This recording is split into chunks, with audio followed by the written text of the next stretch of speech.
সুপ্রিয় দর্শক, সবাইকে স্বাগত জানাচ্ছি TVN24 আয়োজিত নিয়মিত অনুষ্ঠান দ্য ভিউজ। আমি হাবিব রহমান আছি আপনাদের সাথে। অনুষ্ঠানের শুরুতেই মেমোরিয়াল ডের শুভেচ্ছা জানিয়ে শুরু করবো অনুষ্ঠানটি। আজকের অনুষ্ঠানটি অত্যন্ত গুরুত্বপূর্ণ because as far as immigration is concern, অন্যান্য জিনিসও আমি আলাপ করব এবং সেটি আমাদের অর্থনীতির সাথে, অর্থনৈতিক ব্যবস্থার সাথে এবং অবস্থার সাথে জড়িত। আজ দুপুরে যে আপডেটটি এসেছে ইউএসসিআইএস মেমোতে, সেটি আমি মনে করি যুগান্তকারী এবং not in a good way. তো কেন, সেটির বিস্তারিত আলোচনা করব। তারপরেও অনেকগুলি রিপোর্ট বেড়েছে। একটি রিপোর্ট আজ সকালে পূর্ণাঙ্গ বেড়েছে, সেটা হচ্ছে মিশিগান কনজিউমার সেন্টিমেন্ট রিপোর্ট, যেটি পূর্ণাঙ্গ রিপোর্ট এবং এটি বলছে 44.8 কনজিউমার, ভোক্তা, আপনার আমার অর্থনীতির উপর আস্থা যেটি আছে, এটি গত 3 মাস পর পর নেগেটিভ, অর্থাৎ আস্থা কমতে কমতে কমতে কমতে এই পর্যায়ে এসেছে। যখন এরকম হয় তখনই আমরা দেখি তারপরে কয়েক মাস পরে রিসেশন, অর্থাৎ অর্থনৈতিক মন্দা এসে হাজির হয়।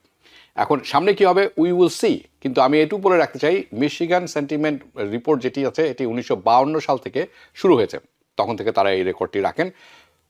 তার অর্থ হচ্ছে 70-74 সাল হয়ে গেছে, রাইট? এই যে 70 বছর উপর সময় ধরে এটি চলছে, এর মধ্যে এবার যেটি হলো পরপর 3 মাসে, সেটি হলো সর্বনিম্ন। এরকম এত কম আস্থা অর্থনীতির উপর সাধারণ মানুষের আগে কখনো দেখা যায়নি। এটির অর্থ হচ্ছে, another way saying it, যে a recession is coming, অর্থনৈতিক মন্দা আসছে। So this is another thing, মনে রাখতে হবে। ওকে, এছাড়াও অন্যান্য অনেক রিপোর্ট আছে, স্টক মার্কেটের রিপোর্ট আছে। Tulsi Gabbard, intelligence director of United States, উনি পদত্যাগ করেছেন।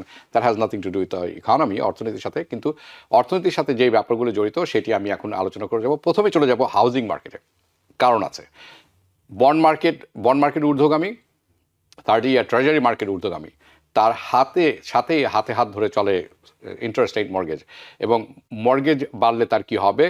কারণ হচ্ছে হাউজিং মার্কেট এখন, আজকে মাসের শেষের দিকে আমি সাধারণত হাউজিং মার্কেট কভার করে থাকি। আর একটু পরে করতাম, আগামী সপ্তাহে করতাম, কিন্তু এখন যথেষ্ট সময় আছে, আমি মনে করি যথেষ্ট তথ্য আছে আমাদের হাতে এই অনুষ্ঠানটি ওই অংশটি কভার করার মতো। সো হাউজিং মার্কেটে একটি প্রবলেম দেখা দিয়েছে। দ্য প্রবলেম কি? ইন্টারেস্ট রেট বেড়েই চলছে। তো এই সেকশনে, প্রথম সেকশনে আমি কভার করব যে let's cover housing market. Okay, so mortgage interest rate যেটি আছে, যেটি অন স্ক্রিনে দেখছেন আপনারা, বেড়েই চলছে, শুটিং আপ। কেন এটি হচ্ছে এবং এটির কনসিকুয়েন্স কি? What are the consequences of the housing market? এটির প্রতিক্রিয়া মার্কেটে কেমন পড়ছে? And more importantly, interest rate কমে আসবে কবে? আজকে আপনারা সবাই জানেন কেভিন ওয়ার্স আজকে ট্রেজারি সেক্রেটারি হিসাবে, chairman of the federal reserve হিসাবে, দুঃখিত, ওনাকে অ্যাপয়েন্টমেন্ট করা হচ্ছে, আজকে থেকে উনি শুরু হলেন। So this is another thing, আমি কিছু পরে হয়তো কভার করবো সেটি। ওকে, অ্যান্ড ইন্টারেস্ট রেট কবে নামবে? নাও, আমি যেটি এখন দেখাবো আপনাদের অন স্ক্রিনে, এটি হচ্ছে একটা chart. Obviously it's coming from federal reserve site থেকে। ওকে, কত দ্রুত মর্গেজ ইন্টারেস্ট রেট বাড়ছিল সেটি আপনারা দেখছেন, যে how fast the interest rate is rising. Okay, so এটি হচ্ছে যেটি আপনারা দেখছেন, যে 30 year fixed for the first 12 months, গত 12 মাসের। And it's plotted and upgraded. এটি তথ্যটি সংগ্রহ করা হয় এবং প্রতি সপ্তাহে আপডেট করা হয়। আপনারা মানডের ডেট দিচ্ছেন, কারণ এটি আসলে প্রতি মানডেতে, আগামী সপ্তাহে যখন অনুষ্ঠান করবো তখন আপনি আগামী মানডের, অর্থাৎ আজকে যদি 22 তারিখ হয়ে থাকে, 23, 24, 25 তারিখেরটা দেখবেন, তখন আমি তো ফ্রাইডেতে করবো, it's already 4 days old, doesn't matter, প্রতি সপ্তাহে হয়। সো আপনি এখানে কি দেখছেন? What are you seeing here?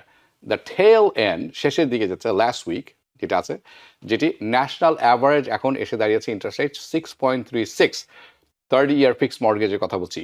But right now, over the fast few days, গত কয়েকদিন, বা আমি গত সপ্তাহে উল্লেখ করেছি এই কথা, এটি এখন বেড়ে দাঁড়িয়েছে 6.75-এ, 6.75।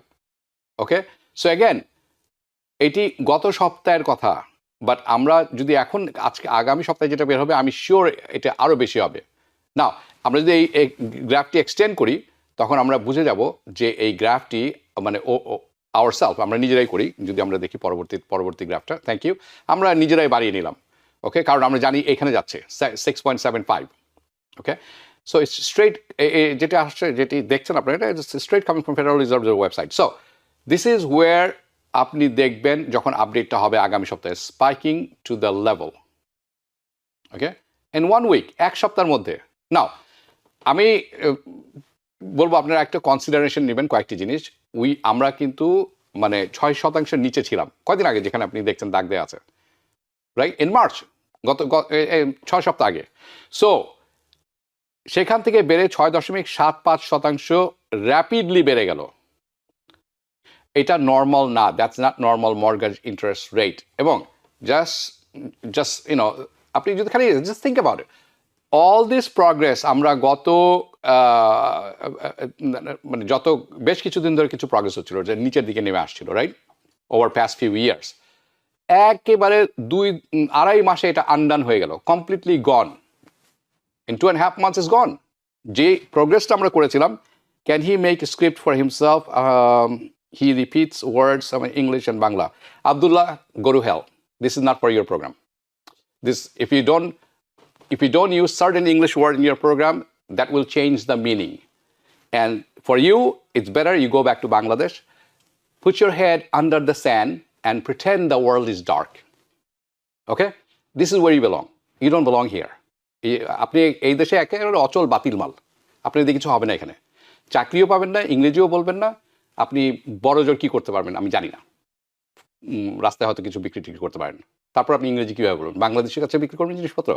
So fix yourself. I am helping you, I am not mad, I am just helping you. Anyway, গত 2.5 মাসে যে প্রোগ্রেসটি হয়েছিল মর্গেজ ইন্টারেস্ট রেটে, সেটি সব শেষ হয়ে গেছে। It has come to a grind. Just take a look at this chart. আপনারা যদি এই চার্টটি দেখেন, গ্রাইন্ডিং, ইটস বিলো 6%, 6.6% নিচে ছিল, অ্যান্ড হঠাৎ করে it's gone up, everything is undone. Now আরেকটি চার্ট আপনাদের দেখাবো আমি, যেটি আপনারা দেখছেন না, এর আগেরটা যদি একটু দেখে আমি, থ্যাংক ইউ। এটি হচ্ছে মর্গেজ ইন্টারেস্ট রেট কীভাবে বাড়ছে উপরের দিকে। আরেকটি জিনিস আপনাদের মনে রাখতে হবে, এবং এটা অত্যন্ত গুরুত্বপূর্ণ, ইটস ভেরি ভেরি ইম্পর্টেন্ট, যে মর্গেজ ইন্টারেস্ট রেট হাতে হাত ধরে উঠানামা করে গভর্নমেন্ট ডেট, অর্থাৎ গভর্নমেন্ট যে ঋণ নিয়ে থাকেন সেটি, ট্রেজারি বিক্রি, বন্ড বিক্রির মাধ্যমে। ওকে, সো তার অর্থ হচ্ছে interest rate on government debt, যদি ইন্টারেস্ট বেড়ে থাকে সরকারি ঋণের উপর, তাহলে ইন্টারেস্ট রেট মর্গেজের উপর কী হবে? গোয়িং টু ফল, কমে আসবে। ওকে, এনিওয়ে, তো এখন বোথ উপরের দিকে যাচ্ছে ইন্টারেস্ট রেট, গভর্নমেন্ট রেট, এটি ইন্টারেস্ট রেট কমে আসছে, কাজে interest rate on mortgage is also going up. So এটি একেবারে হাতে হাত ধরে চলাচল করে, there is no exception. So to see the correlation, এদের যে যোগাযোগটি কেমন, এটা যেটি আপনি পরে দেখছেন, আপনি যদি এই গোল লাইনটি দেখেন, যেটি অন স্ক্রিনে দেখছেন, গোল্ডেন লাইন, এটা হচ্ছে average interest rate mortgage, and you can see the interest rate কোথায় আছে, right side of the graph. যদি আমরা পরের চার্টটি দেখি, আপনি বাঁ দিকে দেখছেন লাইটার ব্লুইশ লাইন যেটি আছে, এটা হচ্ছে mortgage interest rate for 10-year treasury note. ডান দিকে এটা ইন্টারেস্ট রেট, বাঁ দিকে ট্রেজারি নোট। এখন আপনি দেখলেই বুঝতে পারবেন দুটো একসাথে কিভাবে হাতে হাত ধরে বাড়ে। Now you can see the interest rate left and on the right, exactly how much it is. নিজেরাই দেখে নিতে পারেন। Basically, when it cost US government, যখন US গভর্নমেন্টের ফেডারেল গভর্নমেন্ট, রাইট, অর্থ লগ্নি করে থাকেন 10 year, 10 বছর, 10 year ট্রেজারি বান যখনই শুনবেন, তখন মনে করবেন যে ট্রেজারি বিক্রয় করার মাধ্যমে সরকার আপনার কাছ থেকে 10 বছরের জন্য ঋণ নিচ্ছেন। So when they borrow money for 10 year treasury duration, anyways, you can see the correlation, দুজনের যে সম্পর্কটি আছে কিভাবে যায়। By the way, it is not just 10 years yield, 10 বছরের ইয়েলডই নয় যে এটি বাড়ছে, এটি যেটি 30 year ইয়েলটি আছে সেটিও বাড়ছে। This is coming from Bloomberg, Yahoo finance থেকে নেওয়া। ওকে, এটিও বাড়ছে। So why are the interest rate of the government shooting up? এটা প্রশ্ন আপনার কাছে হতে, যে ইন্টারেস্ট রেট, গভর্নমেন্টের ইন্টারেস্ট রেট কেন বেড়ে যাচ্ছে, যার ফলশ্রুতিতে মর্গেজ ইন্টারেস্ট রেট বেড়ে যাচ্ছে। আমাকে যদি জিজ্ঞেস করেন, আমি বলবো ভ্যারাইটিজ অফ রিজনস, একটি দুটি কারণে, অনেক কারণ আছে। I want to give you main ones, আমি উল্লেখযোগ্য কয়েকটি তুলে ধরবো, উল্লেখযোগ্য সব কয়টি তুলে ধরবেন। প্রথমত যেটা আমি ব্যাখ্যা করার চেষ্টা করব, সেটি হচ্ছে দ্য সিস্টেম, যে সিস্টেমের মধ্যে আমরা আছি, the system we live in. So petro dollar প্রথম একটি প্রশ্ন, যেটি হচ্ছে প্রথম একটি অন্যতম কারণ। সো এটি হচ্ছে পেট্রো ডলার কি জিনিস। ডিএল অয়েল ট্রেডে যেটা হয় বিশ্বব্যাপী যে তেল ক্রুড অয়েল কেনা এবং বেচা করা হয়ে থাকে, ক্রয় বিক্রয় যেটি করা হয়ে থাকে, মেজরিটি এই ট্রেড হয় ইউএস ডলার। আরও বেশি হতো, এখন একটু কমে এসেছে, বাট মেজরিটি যেটি আছে এখনও ইউএস ডলার হয়ে থাকে। সো আপনার কাছে আছে all this golf countries, okay, middle east, যারা তেল বিক্রয় করছেন ডলারে, উইচ ইজ গ্রেট, খুব ভালো কথা আমেরিকার জন্য অ্যাটলিস্ট, অফকোর্স আমাদের জন্য আমরা যারা এখানে থাকি। সো তারা সেল করে থাকেন অয়েল, তারা অয়েল বিক্রয়ের মাধ্যমে তারা পেয়ে থাকেন ডলার। কিন্তু এই ডলার নিয়ে তারা কি করবেন? This is very important to understand. এটি আমাদের সবার বোঝা দরকার। তারা তো ডলার পাচ্ছেন, বিলিয়ন ডলার পাচ্ছেন তেল বিক্রয়ের মাধ্যমে। এখন কি করবেন তারা? জেনারেলি কি হয়ে থাকে, এই ডলারটি তারা, এটা বাই দ্য ওয়ে এটা কিন্তু sizeable in dollars, billion, sometimes in trillions. তারা কি করেন, তারা এসে এটিকে ইউএস ট্রেজারি ক্রয় করেন ওই অর্থ দিয়ে। তার মানে ইউএস যে সেল করছেন, তার অর্থ হচ্ছে ইউএস গভর্নমেন্ট অর্থটি লোন করছেন ট্রেজারি বিক্রয় করার মাধ্যমে। So essentially they take the dollars, তারা তেল বিক্রয় করে ডলারটি পান, তারা এটি ইউএস গভর্নমেন্টকে লোন দেন এবং ইউএস গভর্নমেন্ট এই গলফ কান্ট্রিকে ইন্টারেস্ট পে করে থাকে। So they have interest income gulf countries. But now এই মুহূর্তে যেটি হচ্ছে রাইট নাও, ডিপেন্ডিং অন কোন দেশে আপনি আছেন, ওকে, যেটার কথাই বলুন না কেন, লেস অর মোর, রাইট, কোনো দেশই, গলফ কান্ট্রির কথা বলছে আবার, অয়েল প্রোডাকশন যেটি আছে, দেয়ার অয়েল প্রোডাকশন এক্সপোর্ট হচ্ছে না, প্রোডাকশন কমেনি। কিন্তু by the way supply and ডিমান্ডের কথা আমি সবসময় বলে থাকি, কোভিডের সময় কিন্তু প্রোডাকশন ঠিক ছিল বাট সাপ্লাই ঠিক ছিল না, যার জন্য তেলের দাম মানে বেড়ে গেছিল। এখনও কিন্তু প্রোডাকশন কিন্তু কমেনি, but there is no supply, কারণ স্ট্রেট অফ হরমুজ বন্ধ, কাজেই তেলের দাম হু হু করে বাড়ছে। ওকে, সো এক্সপোর্ট হচ্ছে না। সো দ্যাট মিন যে এই যে গলফ কান্ট্রিগুলি আছে তাদের কাছে মানে they have less few dollars, okay, আগে যে পরিমাণ অর্থ তারা আয় করতেন তেল বিক্রয়ের মাধ্যমে তার চেয়ে অনেক কম অর্থ তাদের কাছে আছে অথবা পাচ্ছেন তারা। এটুকু তো পরিষ্কার। তার অর্থ হচ্ছে তাদের কাছে যে অর্থ আছে সেটি যথেষ্ট নয় ইউএস ট্রেজারি কেনার জন্য, অথবা যথেষ্ট পরিমাণে ট্রেজারি তারা ক্রয় করছেন না, which means interest rate on US treasury going up, কারণ ক্রয় করার তো কেউ নেই। আপনি যখন বিক্রয় করতে যাবেন আগে 4% দিতেন, nobody is interested, right? But you know what happens if you don't, just simply আমি এক্সপ্লেইন করতে চাই, এই যে অয়েলটি আছে তারা প্রডিউস করছেন, এটা বের হচ্ছে না, সাপ্লাই জায়গায় আসছে না, সরবরাহ হচ্ছে না, তারা পয়সা বানাচ্ছে না। যদি তারা পয়সা না বানায় আর্ন না করে থাকে ইউএস ডলার, তাহলে তারা ইউএস গভর্নমেন্টকে এটি লগ্নি দিতে পারছে না, ট্রেজারি কিনতে পারছে না, they are not buying treasuries. Simply this is what's happening now. এই যে সিচুয়েশনটা তৈরি হয়েছে, যেখানে অনেকগুলি দেশ আছে, বিশ্বের অনেক দেশ ইনক্লুডিং বাংলাদেশ, সাউথ এশিয়ার সবচেয়ে বড় অবস্থা, Asian Africa, they need oil, তাদের সবার দরকার অয়েল, কিন্তু অয়েল ক্রয় করতে হলে তাদের লাগবে US dollar, they need dollars, right?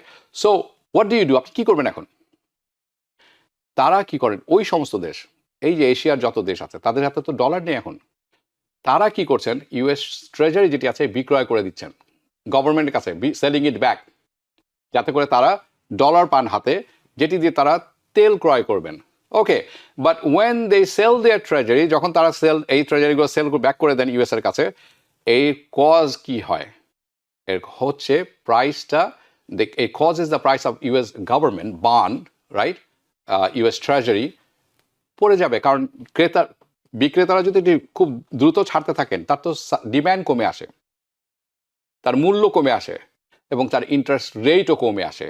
And the interest rates on this government bond and the US treasuries, যখন কেউ মানে সবাই বিক্রয় করতে থাকে তখন ইনভেস্টর অ্যাট্রাক্ট করার জন্য বেশি মাত্রায় ইন্টারেস্ট অফার করা হয়ে থাকে। So the interest on treasury bond is going up. Okay, Shankar Sarkar watching, thank you. Okay, so that's what, আসলে এই জিনিসটি আমরা এখন দেখছি, that's why the interest rate is going up. আরেকটি রিজন কেন ইন্টারেস্ট রেট বাড়ছে, বেড়ে চলছে, ওকে, ওকে, থ্যাংক ইউ, সেটি হচ্ছে supply of oil has been disrupted. যেই মানে উৎপাদন কমেনি কিন্তু সাপ্লাই একেবারে বাধাগ্রস্ত। Strait of Hormuz, because of Strait of Hormuz, এটা আপনাদের সবাই জানা আমার চেয়ে বেশি, and if the price energy goes up, যখন জ্বালানির দাম বেড়ে যায় তখন প্রাইস সব কিছু অন্যান্য সব কিছুর মূল্য অনেক গুণ বেড়ে যায়। The price of almost everything's gonna go up as well, right? তার কারণ হচ্ছে সব কিছু তৈরি করতে জ্বালানি প্রয়োজন। Energy is a major input or input cost for just about everything. So যদি সাপ্লাই অফ এনার্জি ডিস্টার্ব হয়ে থাকে, যেটি হচ্ছে এখন, প্রাইস উপরের দিকে চলে যাবে এবং যাচ্ছে, সেটা আপনারা দেখছেন। তাহলে কি হবে? ইনফ্লেশনের এক্সপেকটেশন যেটি আছে, অর্থাৎ অর্থনৈতিক একটা ইনফ্লেশন অর্থনৈতিক মন্দা নয়, ইনফ্লেশন হচ্ছে সব কিছুর মূল্য বেড়ে যাওয়া, রাইট, ঊর্ধ্বমুখী হয়ে যাওয়া, সেটিও কিন্তু আকাশচুম্বী হয়ে যাচ্ছে এবং আমরা সবাই বুঝতে পারছি ইনফ্লেশন ইজ গোয়িং আপ। এই ব্যাপারে কারো কোনো সন্দেহ থাকবে না। অ্যান্ড ইনফ্লেশন এক্সপেকটেশন ইনক্রিসেস, দেন যখন এইটি বেড়ে যায়, ইনফ্লেশন এক্সপেকটেশন যখন বেড়ে যায় সবার মনে, তখন বন্ড ইনভেস্টর যারা আছেন, ইউএস বন্ডের কথা বলছে আবার, তখন কি চান? তারা বলবেন, ভাই আমি বন্ড কিনতে রাজি আছি, কিন্তু আমাকে কিন্তু এটার পুষিয়ে দিতে হবে।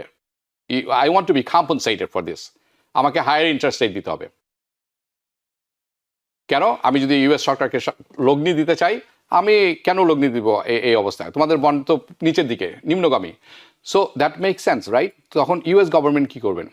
লেটস জাস্ট সে আপনি ধরুন আপনি মানে you are okay with lending money, আপনি বলেন ঠিক আছে, ইউ নো হোয়াট, আমি বিশ্বাস করি ইউএস গভর্নমেন্ট শক্তিশালী, ঠিক আছে, ওকে, ওর বন্ড আমি কিনবো, আমি তাকে লগ্নি দিব অর্থ for interest rate okay 4%।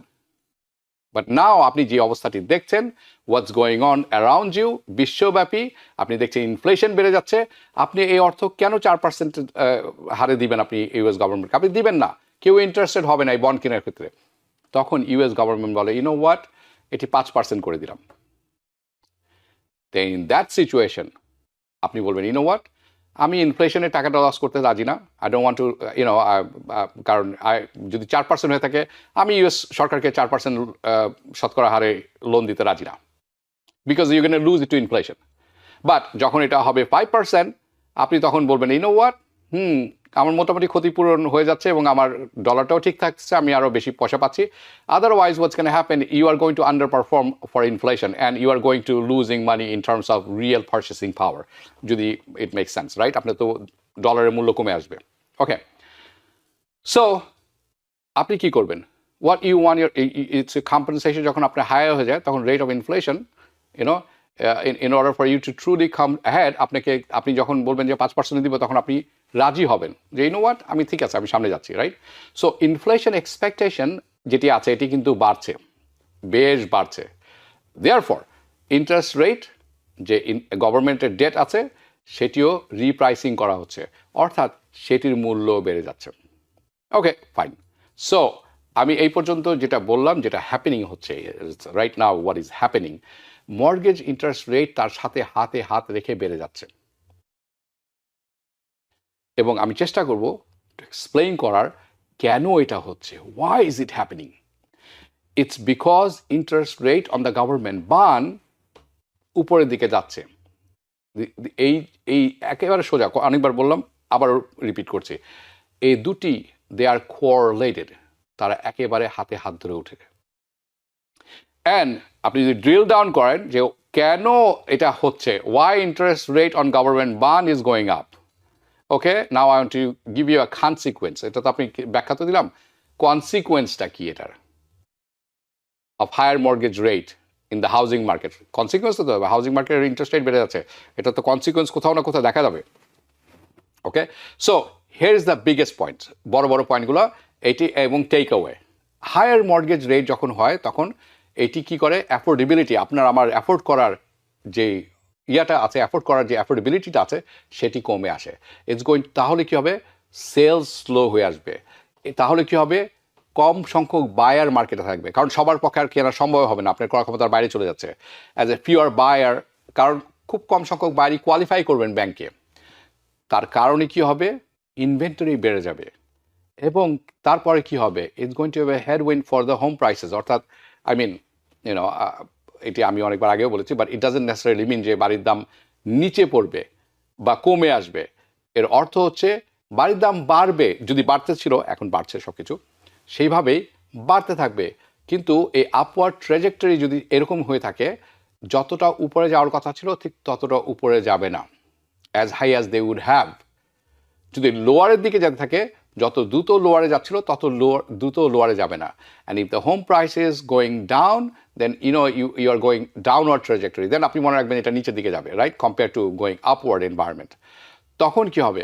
But I just want to tell you this higher mortgage interest rate এই ডাউনওয়ার্ড প্রেশার কিন্তু এখন দিবে মার্কেটে। ডাউনওয়ার্ড প্রেশার বলতে প্রাইসের উপরে একটা প্রেশার আসবে, যেখানে অনেকে প্রাইস কমাতে বাধ্য হবেন, কারণ ইন্টারেস্ট রেট তো বেড়ে যাচ্ছে।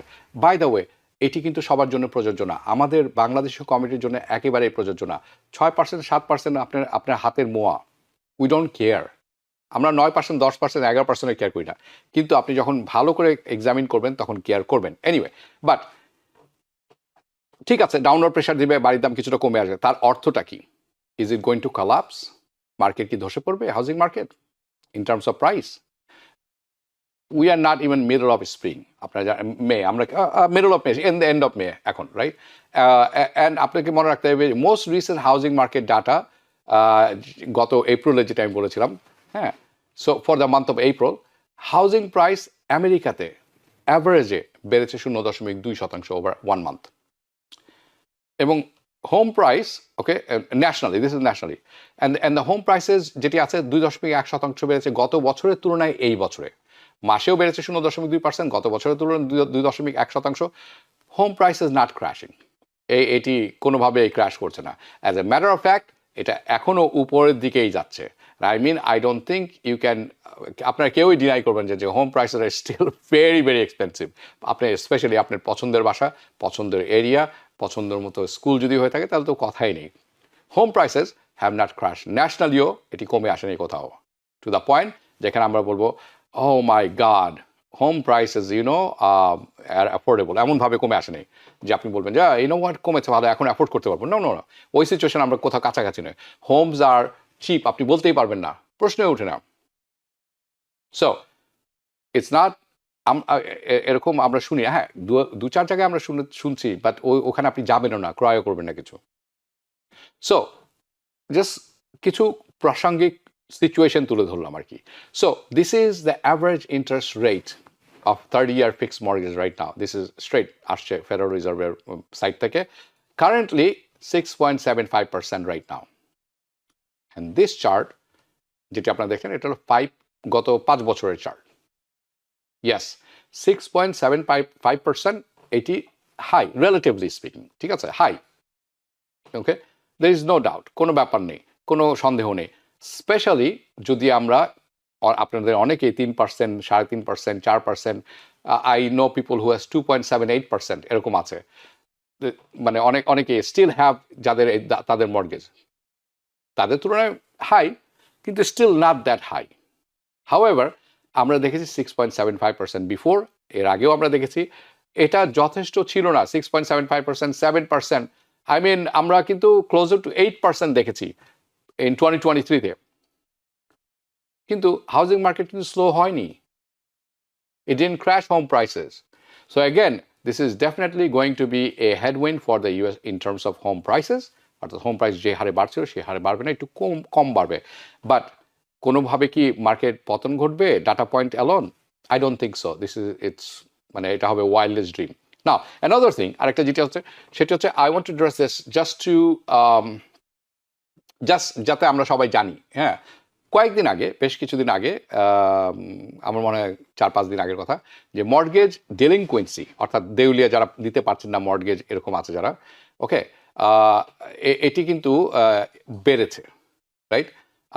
আমি কভারও করেছিলাম, আমার মনে হয় গত মাসে কভার করেছিলাম, we actually cover this, right, through a previous program, হ্যাঁ, last month. But I want to give you high level summary, একটা হাই লেভেল সামারি আমরা পরবর্তী, thank you. Yes, higher mortgage interest rate mortgage যখন বেড়ে যায়, এটি difficult হয় নতুন যারা ক্রয় করবেন, নিউ বারোয়ার, নতুন করে লোন নেবেন তাদের জন্য। কেন? যা তারা কিপ আপ করতে পারে না, পেমেন্টটা খুব হাই হয়ে যায় তাদের জন্য, ওকে। বাট ইন টার্মস অফ ডিলিংকুয়েন্সি, অর্থাৎ দেউলিয়ার ব্যাপারে অথবা ফরক্লোজার অ্যাক্টিভিটির ব্যাপারে, আমরা মাচ স্মলার দ্য অ্যাক্টিভিটি যেটা আমরা দেখছি, মানে base compare to previous housing market, অন্যান্য হাউজিং মার্কেট ক্র্যাশের সময় খুবই নগণ্য। সো ইয়েস, অলদো ডেলিনকুয়েন্সি বেড়েছে, অনেক বড় পত্রিকা বড় বড় করে দিচ্ছে, আই ডোন্ট নো ওয়াই, হয়তো জাস্ট টু আপনাদের মনোযোগ আকর্ষণের জন্য। But there for this point of time আমি মনে করি না যে এই ডাটা পয়েন্ট নিয়ে উই নিড টু প্যানিক, আমাদের প্যানিক হওয়ার কিছু আছে। Delinquency rate is growing, increasing, but আগামী 2 বছর 3 বছর মেবি পরে একটা কজ হতে পারে, একটা অ্যালার্ম হতে পারে, not now, not at this time, not at this point. Now in terms of mortgage interest rate, অনেকের প্রশ্ন, তাহলে এত তো সব সমস্যার কথা বলছেন, এটা কমবে কবে? ওকে, আমার অ্যান্সার, দ্যাটস অনেক কিছুর উপরে ডিপেন্ড করে, একটা বড় জিনিসের উপরে ডিপেন্ড করতেছে, সেটা হচ্ছে এই যে যুদ্ধ চলছে। It's really gonna depend on the war. If যদি ডিএসকেলেশন, অর্থাৎ এটা মানে শান্ত না হয়ে আসে, আর there is যদি এসকেলেশন হয় বা বেড়ে যায় আরো, অথবা এটি যদি আরো ড্র্যাগ আউট হয়, অনেক লম্বা সময় ধরে এই যুদ্ধটি চলে, তাহলে অফকোর্স মর্টগেজ ইন্টারেস্ট রেট বেড়ে যাবে। কমা তো দূরের কথা, আরো বেড়ে যাবে। যদি ওয়ার কন্টিনিউ চলতে থাকে, আরো ট্রাবল তৈরি হয় with petro dollar, if there is a liquidity problem, বাজারে তারল্য অর্থের তারল্যের কথা বলছি আমি, তাহলে there is a higher inflation expectation, which আমরা এখন দেখছি যে সবাই মনে করছেন ইনফ্লেশন বাড়ছে এবং আরও বাড়বে, ইয়েস, তখন মর্টগেজ ইন্টারেস্ট রেট আরও বেড়ে যাবে। কমা তো দূরের কথা, ওয়ার উই আর টুডে, আমরা যেখানে আছি এখন, যদি যুদ্ধাঙ্গী অবস্থা থেকে যুদ্ধ ডিএসকেলেট হয়, এটা কমে আসে এই উত্তেজনা, তাহলে মর্টগেজ ইন্টারেস্ট রেট আপনি আশা করতে পারেন কমে আসবে, পরিস্থিতি যাই থাক না কেন। যদি ফেডারেল রিজার্ভ ইনভলভ হয়ে যায় এখানে, and they actually treasury note কেনা শুরু করে, যখন অন্যান্য পৃথিবীর কোনো দেশ কিনে না বা কর্পোরেশন কিনে না ট্রেজারি নোট, আইআরএস নিজে ক্রয় করে নেয়। Okay, not IRS, treasury, so treasury and treasury bonds, মানে ফেডারেল রিজার্ভ তারা কি করেন, ট্রেজারি বন্ড ক্রয় করে নেন। যদি সেটি তারা করেন, তখন কিন্তু মর্টগেজ ইন্টারেস্ট রেট আবারও কমে আসবে। However if they do that, যদি তারা এটি করে থাকেন, তাহলে কি হবে, ইট ইজ গোয়িং টু ইনফ্লেশনের হার কিন্তু অনেক বেড়ে যাবে, অ্যান্ড যার কারণে হোম প্রাইস আরও বেড়ে যাবে। ওকে, দ্যাট ছিল এই হোম প্রাইসের আপডেট। চলুন এখন ফোন রিসিভ করেন, এখন ইবি অ্যাডজাস্টমেন্ট স্ট্যাটাস নিয়ে বলেন। জিন্নাত আরা খান, EB3 স্ট্যাটাস, ওকে, ওয়াচিং মোহাম্মদ গনি।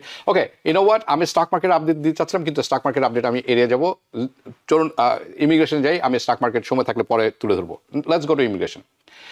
সো দুটি বড় বড় নিউজ, পরপর 3 দিন বেড়েছে, আরও নিউজ আসছে, একসাথে সব কিছু কভার করা সম্ভব নয়। আমি যেটা প্রথম দিব সেটি হচ্ছে যে গ্রিন কার্ড হোল্ডার যারা আছেন তাদের ডিপোর্টেশনের টার্গেট করেছেন ট্রাম্প অ্যাডমিনিস্ট্রেশন। কেন, কি, চলুন দেখে নিই। প্রথমে যেটি আপনারা দেখছেন, this is from New York Times, by the way, এটি দ্য কোর্টরুম নিউজেও চলে এসেছে। ওকে, সো ইউএসসিআইএস এখন কি করছে, কিছুদিন ধরে গ্রিন কার্ড যারা আছেন, যারা আবেদন করে রেখেছেন, পুরনো আবেদন, যাদের ওকে, গ্রিন কার্ড ধারীদের পুরনো আবেদন যাচ্ছে পর্যালোচনা শুরু করেছেন, পুরনো আবেদন যারা গ্রিন কার্ডের জন্য অ্যাডজাস্টমেন্ট, কারণ কি, পার্মানেন্ট রেসিডেন্ট হলেও কিছু কিছু ক্ষেত্রে গ্রিন কার্ড বাতিল হতে পারে, তারা বলছেন, বিশেষ করে কেউ যদি গুরুতর অপরাধ করে থাকে বা ইমিগ্রেশন প্রক্রিয়ায় মিথ্যে তথ্য দিয়ে থাকে। Department of homeland security, DHS, হাজার হাজার গ্রিন কার্ড ফাইল পুনরায় যাচাই শুরু করেছে, যাতে দেখা যাচ্ছে কারো বিরুদ্ধে যদি ডিপোর্টেশন থেকে থাকে, বহিষ্কার আদেশ থেকে থাকে, অথবা রিমুভাল প্রক্রিয়া শুরু থাকে, তাহলে যে প্রক্রিয়াটি শুরু করবেন সেটা রিমুভাল ডিপোর্টেশন প্রক্রিয়া থাকবে। তার গ্রিন কার্ডটি, যদিও ইন দ্য পাস্ট ডিপোর্টেশন থাকা সত্ত্বেও এটি কেউ চালু করেনি, কেউ এটি ফলো আপ করেনি, কিন্তু তার গ্রিন কার্ড হয়ে গেছে, এখন এটি রিমুভাল তারা শুরু করবেন। নিউ ইয়র্ক টাইমসের তথ্য অনুযায়ী, যেটা আপনারা অন স্ক্রিনে দেখছেন, 2890টি মামলা পর্যালোচনা করা হচ্ছে এই মুহূর্তে। এর বেশিরভাগ ক্ষেত্রেই কোনো কোনো ব্যবস্থা তারা কিছু এখনও নেননি, 80% ক্ষেত্রে তারা মনে করছেন যে নিতে হবে না, কিন্তু 20% কিন্তু এখনও তদন্তাধীন রয়েছে। এই কাজের জন্য ইউএসসিআইএস নতুন একটা ট্যাকটিক্যাল অপারেশন ডিভিশন তৈরি করেছে, সেখানে 3টি আলাদা ইউনিট রয়েছে। গ্রিন কার্ড যারা পর্যালোচনা করবেন, গ্রিন কার্ড যারা হোল্ডারদের পর্যালোচনা করবেন, তাদের বা নাগরিকত্ব বাতিল করবেন, ডিন্যাচারালাইজেশন ইউনিট, তাদেরকে বলা হচ্ছে ডিন্যাচারালাইজেশন ইউনিট। ওকে, সো এই ইউনিটটি আছে, তারা যারা রেফিউজি আছে তাদের যারা ইউনিট যাচাই বাছাই করবেন, সেখানে 40 জন আছেন। ওকে, সো গ্রিন কার্ড বাছাইয়ের জন্য 40 জন, ডিন্যাচারালাইজেশনের জন্য 40 জন, অ্যাসাইলাম এবং শরণার্থী ইউনিটের জন্য 40 জন করে, জাস্ট এই কাজের জন্য নিয়ত, আর কোনো কাজ তাদের নেই, তারা পর্যালোচনা করবেন শুধু। আপনি জানেন কম্পিউটারে সব কিছু করা থাকে। নাও গভর্নমেন্ট, ট্রাম্প প্রশাসনের দাবি, দ্য ফেডারেল গভর্নমেন্ট, যে আগের সময়ে যে যে বিষয়গুলো নজর এড়িয়ে গেছিল, আগের সময় বলতে তারা বাইডেন বা ডেমোক্র্যাটদের সময়ের কথা বলছেন, ট্রাম্পের আগে যে বিষয়গুলো নজর এড়িয়ে গিয়েছিল যাচাই বাছাই করার সময়, সেগুলো এখন পুনরায় খতিয়ে দেখা হচ্ছে। এর মধ্যে অতিরিক্ত ব্যাকগ্রাউন্ড চেক, ফিঙ্গারপ্রিন্ট বাছাই বা যাচাই যেটি বলেন, নতুন বায়োমেট্রিক্স পরীক্ষা, এই সব কিছু তারা অন্তর্ভুক্ত করবেন। তা ইউএসসিআইএস বলছেন তারা মূলত গুরুতর অপরাধ যেটি আছে, সিভিয়ার ক্রাইম, তাদেরকে দেখবেন।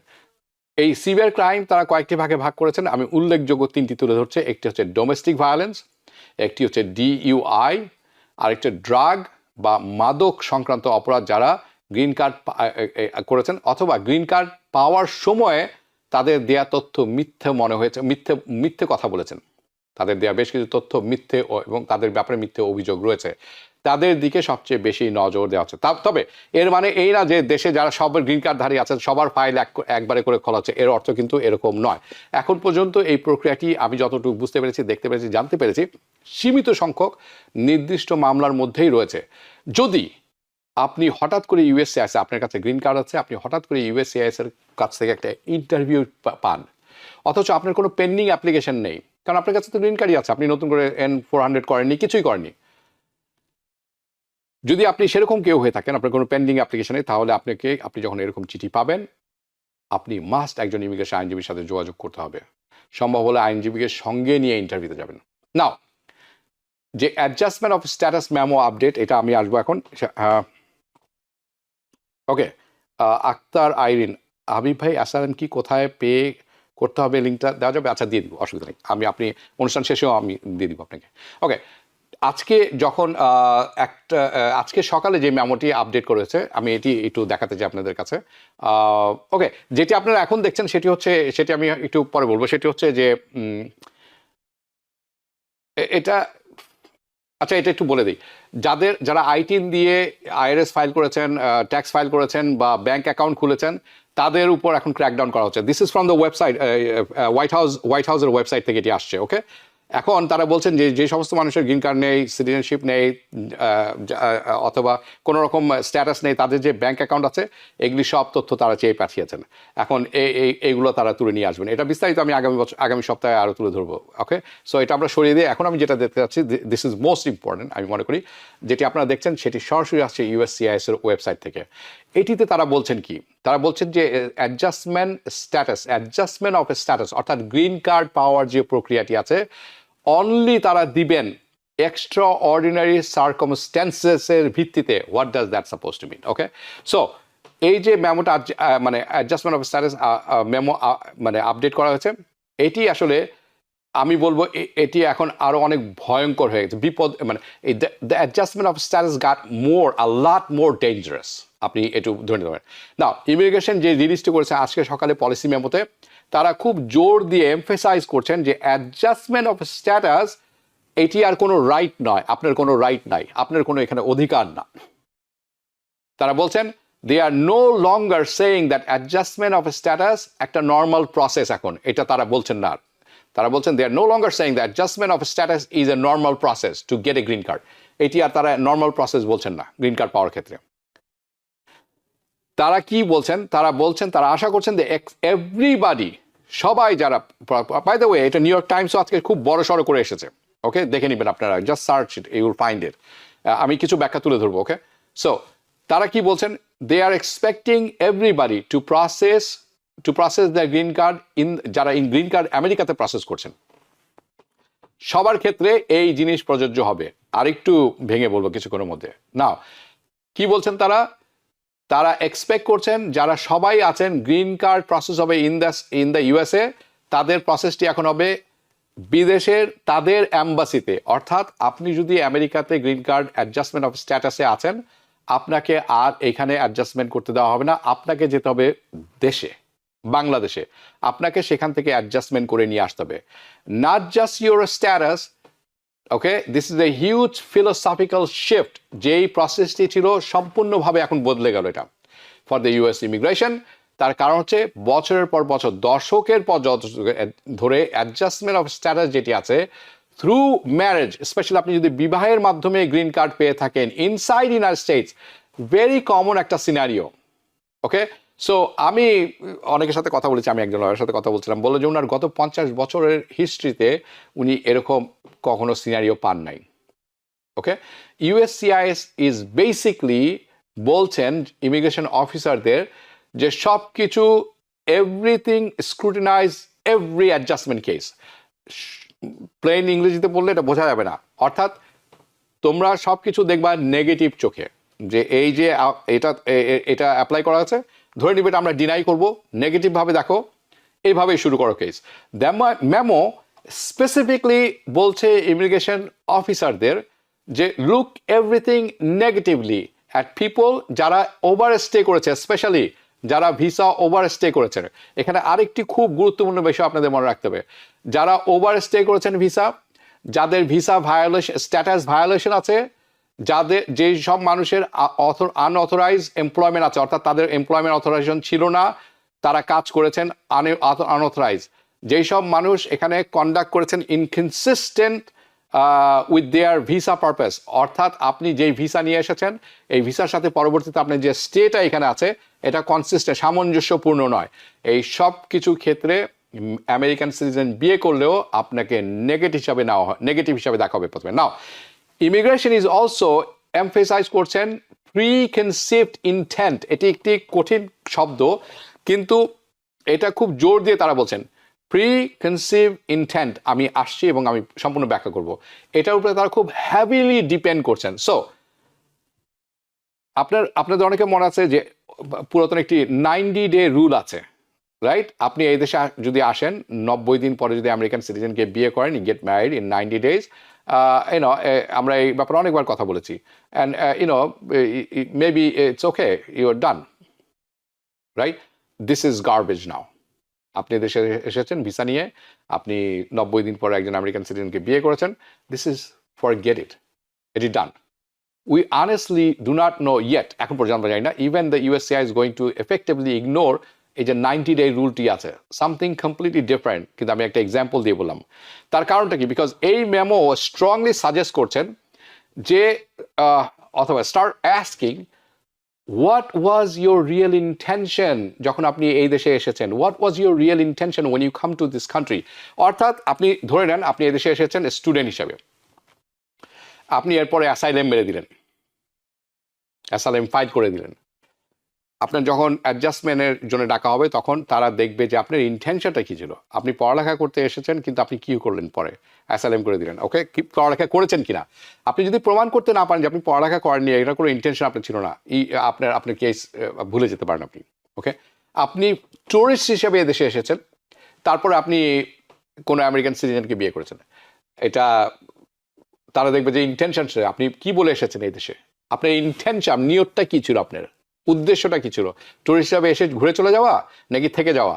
আপনি ট্যুরিস্ট হিসাবে এসেছেন, আপনি অ্যাসাইলেম সাবমিট করে দিয়েছেন, দিস ইজ, এই জিনিসটাতে তারা সবচেয়ে বেশি গুরুত্ব দিচ্ছেন। So what they are doing is your real intention, আপনার অ্যাকচুয়াল ইন্টেনশনটা তারা বার করার চেষ্টা করছেন, বা বার করার চেষ্টা করছেন না, তারা বোঝার চেষ্টা করছেন যখন আপনি এই দেশে ছিলেন। Did you really intend to come temporary, আপনি কি আসলে অস্থায়ীভাবে এখানে আসার চেষ্টা করছেন, আসছিলেন কিনা, ঘুরে চলে গেছেন কিনা। Did you intend to stay permanently all along, আপনি টেম্পোরারি আসছেন কিন্তু আপনার উদ্দেশ্যটা ছিল যে আমি তো থেকে যাব, রাইট? ইভেন আপনি বিয়ে করেছেন 180 দিন পরে আমেরিকা আসার পরে, so this means entering in the, আপনি ঢুকেছেন ট্যুরিস্ট ভিসায়, পরবর্তীতে আপনি আমেরিকান সিটিজেনকে বিয়ে করেছেন, now it's gonna be very very heavily scrutinise. আপনি এসেছেন এই দেশে ট্যুরিস্ট ভিসা নিয়ে, আপনি তারপরে থেকে গেছেন, আপনি অ্যাসাইলাম সাবমিট করেছেন, আপনার ছেলে মেয়ে স্কুলে যাচ্ছে, ওকে, রিসেন্টলির কথা বলছি, অনেক আগে থেকে যেগুলো আছে সেগুলো একটু পরে দেখা হবে। এখন মানে গত স্পেশালি 2020 থেকে নিয়ে এখন পর্যন্ত এটি দিয়ে তারা এই টাইম পিরিয়ডটাকে সবচেয়ে বেশি ধরছেন। ওকে, সো আপনি ওভার স্টে করেছেন কিনা এই সময়ে, but at the end of the day আপনার ইন্টেনশনটা কী ছিল আপনাকে তারা দেখে বোঝার চেষ্টা করবেন, এই লোক তো সম্পূর্ণ মানে সব কিছু গোল করে ওখান থেকে চলে এসেছে এখানে থাকবে, এ তো যাবে না। এর ইন্টেনশনই ছিল থেকে যাওয়ার। আপনাকে ডিসপ্রুভ করতে হবে যে আপনার ইন্টেনশন ছিল না, এবং সেটাও খুব কঠিন হবে। সো আমি এখনো জানি না যে authorize employment questionable travel history কি মানে অথরাইজ এমপ্লয়মেন্ট, আপনাকে এমপ্লয়মেন্ট দেওয়া হয়েছিল সেটা অথরাইজ ছিল কি অথরাইজ ছিল না, আপনার ট্রাভেল হিস্ট্রি প্রশ্নবোধক কিনা, আপনি এখানে 6 মাস ওখানে 6 মাস এখানে এরকম করছেন কিনা, ইনকনসিস্টেন্ট ট্রাভেল সোশ্যাল মিডিয়া কি আছে কিনা, আপনার প্রায়র ভায়োলেশন আছে কিনা, ইনকনসিস্টেন্ট স্টেটমেন্ট দিয়েছেন কিনা, অর্থাৎ এখন এক কথা বলেছেন ইমিগ্রেশনকে তখন এক কথা বলছেন। Could all these potentially face much more strenuous questioning? আপনাকে ধরে রাখবেন আজকে যে মেমোটি আপডেট হয়েছে, আপনারা, আমি কিন্তু এই অনুষ্ঠানের লিঙ্ক দিয়ে দিয়েছি, আপনারা কিন্তু you should see it. And the memo even says, আরও বলছে যে applicant may need outstanding equities. এই কথাটি একটু ভালো মতো আমাদের বোঝা দরকার। বলছেন যে applicants may need to show outstanding equities to overcome these negative factors. আমরা জানি equity হচ্ছে something positive আপনার সাইডে, ঠিক আছে? This is a real dangerous phrase. এই টার্মে এই ফ্রেজটা অত্যন্ত ভয়ঙ্কর। তার কারণ হচ্ছে কি কোয়ালিফাই করে আউটস্ট্যান্ডিং equity হিসাবে, এটির ব্যাখ্যা তারা দেননি। So who the hell knows? আমার আর্গুমেন্ট হবে immigration cannot simply invent new requirement একটি নতুন পলিসি মেমোর মাধ্যমে। সো এই যে রিপোর্টটি বেরিয়েছে ডিজাস্টার। আপনি চিন্তা করে দেখুন, আপনার গ্রিন কার্ড অ্যাডজাস্ট করতে হলে আপনাকে পাঠিয়ে দেবে বাংলাদেশে, যদি আপনি বাংলাদেশে থাকেন, অথবা যে দেশে, চাইনিজ হলে চাইনিজ, ইন্ডিয়ান হলে ইন্ডিয়ান। অ্যাডজাস্টমেন্ট প্রসেসটা আর এখানে করবে না তারা, unless extraordinary circumstances and extraordinary equities আপনি যদি দেখাতে না পারেন, আপনার ইন্টেনশন যদি তারা বুঝে যে ঠিক ছিল না, ইন্টেনশন ছিল এসে থেকে যাওয়ার, দেন আপনার অ্যাডজাস্টমেন্ট এখানে হওয়ার সম্ভাবনা নাই। কিন্তু কথা হচ্ছে কি, এখানে অনেক কন্ট্রোভার্সি আছে। এখানে এমন সব ল্যাঙ্গুয়েজ ব্যবহার করা হয়েছে যে এটি চ্যালেঞ্জ হবে, এবং আমি আশা করছি মেজর লিটিগেশন আসছে এইটার উপরে, কিন্তু করে ফেলেছেন তো তারা। Okay, so this is a big problem. আমি অন্যান্য জিনিস নিয়ে কথা বলতাম, কিন্তু আমার মনে হলো এই জিনিস নিয়ে কথা বলা খুবই দরকারি, যে গ্রিন কার্ড পাওয়া, অ্যাডজাস্টমেন্ট অফ স্ট্যাটাস আপনি ধরে নিতে পারেন তারা বন্ধ করে দিয়েছে এই দেশের মধ্যে, even though you are in the US. সময়ের স্বল্পতার কারণে এখানে শেষ করছি, দেখা হবে পরবর্তী অনুষ্ঠানে। শুভরাত্রি। টিবিএন 24 টেলিভিশন দেখতে আজই কল করুন 7187776556। লগ ইন করুন www.totalcablebd.com। নিউ ইয়র্ক থেকে সম্প্রচারিত টিবিএন 24 টেলিভিশন বিশ্বজুড়ে বাঙালির কণ্ঠস্বর।